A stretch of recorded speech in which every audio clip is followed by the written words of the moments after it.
سلیمان نے کہا اچھا، ہم دیکھیں گے تو نے سچ کہا ہے یا تو جھوٹا ہے۔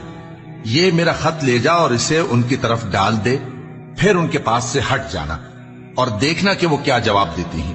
ملکہ نے کہا کہ دربار والوں، مجھ تک ایک نامہ گرامی پہنچایا گیا ہے، وہ سلیمان کی طرف سے ہے، اور مضمون یہ ہے کہ شروع اللہ کا نام لے کر جو بڑا مہربان نہایت رحم والا ہے، بعد اس کے یہ کہ مجھ سے سرکشی نہ کرو اور مطیع و فرما بردار ہو کر میرے پاس چلے آؤ۔ خط سنا کر کہنے لگی کہ اے اہل دربار، میرے اس معاملے میں مجھے مشورہ دو، جب تک کہ تم حاضر نہ ہو اور صلاح نہ دو میں کسی کام کا فیصلہ نہیں کیا کرتی۔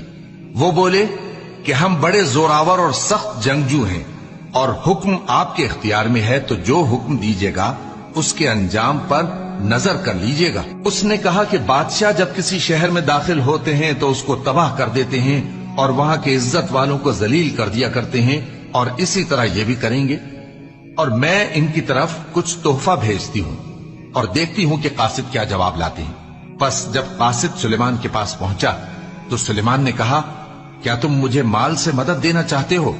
سو جو کچھ اللہ نے مجھے عطا فرمایا ہے وہ اس سے کہیں بہتر ہے جو تمہیں دیا ہے۔ حقیقت یہ ہے کہ اپنے تحفے سے تم ہی خوش ہوتے ہوگے۔ ان کے پاس واپس جاؤ، اب ہم ان پر ایسے لشکر لے کر حملہ کریں گے جن کے مقابلے کی ان میں طاقت نہ ہوگی، اور ان کو وہاں سے بے عزت کر کے نکال دیں گے اور وہ ذلیل ہوں گے۔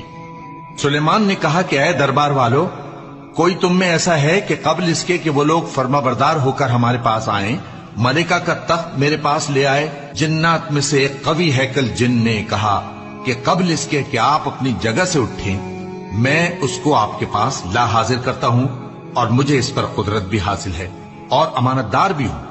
ایک شخص جس کو کتاب الہی کا علم تھا کہنے لگا کہ میں آپ کی آنکھ کے جھپکنے سے پہلے پہلے اسے آپ کے پاس حاضر کیے دیتا ہوں۔ جب سلیمان نے تخت کو اپنے پاس رکھا ہوا دیکھا تو کہا کہ یہ میرے پروردگار کا فضل ہے تاکہ مجھے آزمائے کہ میں شکر کرتا ہوں یا کفران نعمت کرتا ہوں، اور جو شکر کرتا ہے تو اپنے ہی فائدے کے لیے شکر کرتا ہے، اور جو ناشکری کرتا ہے تو میرا پروردگار بے نیاز ہے، کرم کرنے والا ہے۔ سلیمان نے کہا کہ ملکہ کے امتحان عقل کے لیے اس کے تخت کی صورت بدل دو، دیکھیں کہ وہ سوج رکھتی ہے یا ان لوگوں میں سے ہے جو سوج نہیں رکھتے۔ پھر جب وہ آ پہنچی تو پوچھا گیا کہ کیا آپ کا تخت بھی اسی طرح کا ہے؟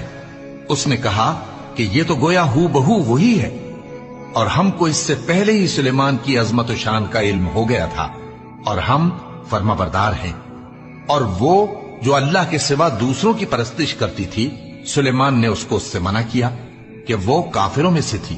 اس کے بعد اس سے کہا گیا کہ محل میں چلیے۔ جب اس نے اس کے فرش کو دیکھا تو اسے پانی کا حوض سمجھا اور کپڑا اٹھا کر اپنی پنڈلیاں کھول دی۔